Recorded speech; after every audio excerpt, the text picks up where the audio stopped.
Welcome back to my channel, Nobles and Fremen. Today we are looking at 2021's sci-fi epic Dune, based on the book by Frank Herbert, and it's the second film adaptation of the source material. And don't forget to like, comment and subscribe. Leave any comments about Dune in the comments below, anything you want to mention if you've seen it or anything like that. And now let's get on with the review. Okay, so firstly, what's the plot of Dune? Well, in a nutshell, it's set in the far future of the year 10,000, and it's essentially about conflicting houses. So kind of like a similar concept to what we've seen in Game of Thrones, although Dune was obviously written first.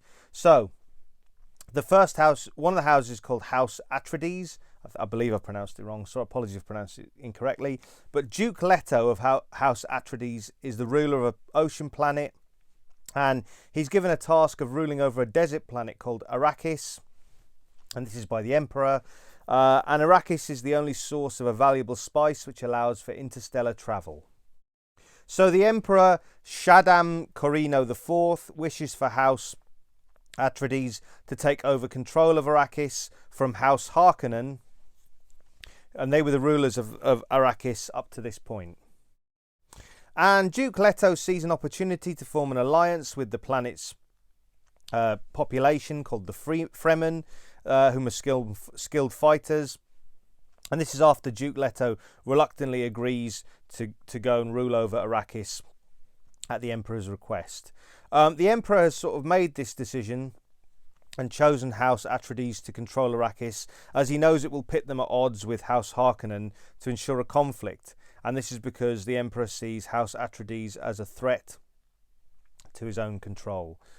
Whilst all this is going on, there's also another storyline, which is that the concubine of Duke Leto, who's known as Lady Jessica, possesses sort of physical and mental abilities, and this is usually passed on in females, but in this case it's been passed on to their son Paul, who also exhibits these kind of abilities and maybe a form of messiah chosen one. So as you can see, there's a lot to take in here. I'm currently reading the book, which is far more user-friendly than I expected it to be. I expected it to be quite heavy and overwhelming, and this definitely adds a layer to the experience of watching Dune 2021.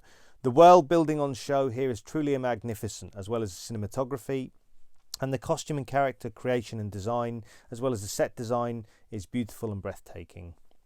It's a space opera that is so grand in scale it can easily overwhelm a casual viewer, but it's all presented here without being consumed by itself, which could have easily happened due to the sheer scope of everything going on. So Dune 2021 gets 4 out of 5 stars from TAKTAK Toys With Film.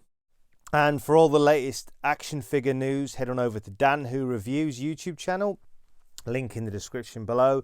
And for all the latest movie reviews like Dune and everything else, head on over to Film and TV Review, link for that in the description below as well.